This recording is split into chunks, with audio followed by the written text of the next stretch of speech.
தினம் இன்று கொண்டாட்டம். புதுச்சேரியில் பிரெஞ்சு இந்திய கொடி மின் விளக்குகளுடன் ஊர்வலம்.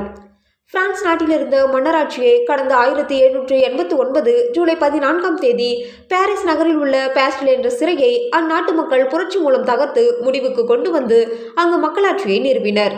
அந்த தினத்தை பிரான்ஸ் தேசிய தினமாக அந்நாட்டினர் ஆண்டுதோறும் கொண்டாடி வருகின்றனர். அந்த காலத்தில் மின்சாரம் இல்லாததால் மக்கள் தீப்பந்தம் ஏந்தி புரட்சி செய்து வென்றனர். இந்த தினத்தை நினைவு கூறும் வகையில் பிரான்ஸ் நாடு மற்றும் பிரெஞ்சு குடியுரிமை பெற்றவர்கள் வாழும் அனைத்து பகுதிகளிலும் ஜூன் 13ஆம் தேதி இரவு பேரணி, தீப்பந்த ஊர்வலம் நடத்தப்பட்டு வருகிறது.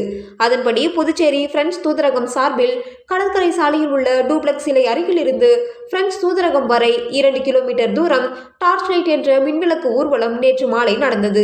பிரான்ஸ், இந்தியா நாடுகளின் தேசிய கொடிகள் மற்றும் மின் விளக்குகளை கையில் ஏந்தி சென்றனர். ஊர்வலத்தை புதுச்சேரி, சென்னை பிரெஞ்சு துணை தூதர் எத்தியான் ரோலன் பியோக் தொடங்கி வைத்து பங்கேற்றார்.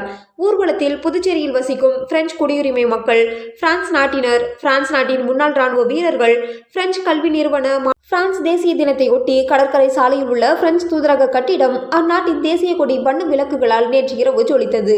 தொடர்ந்து 236வது பிரான்ஸ் தேசிய தினம் இன்று கொண்டாடப்படுகிறது.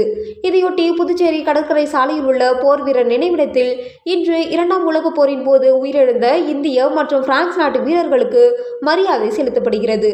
இதில் பிரெஞ்சு துணை தூதர், கலெக்டர் மற்றும் உள்துறை அதிகாரிகள், பிரெஞ்சு தூதரக அதிகாரிகள் கலந்து கொண்டு போர் வீரர் நினைவு தூணில் மலர் வளையம் வைத்து மரியாதை செலுத்துகின்றனர். இந்தியா, பிரான்ஸ் இரு நாட்டு தேசிய கொடிகள் ஒரு சேர ஏற்றப்பட்டு இரு நாட்டு தேசிய கீதங்கள் இசைக்கப்படுகின்றன.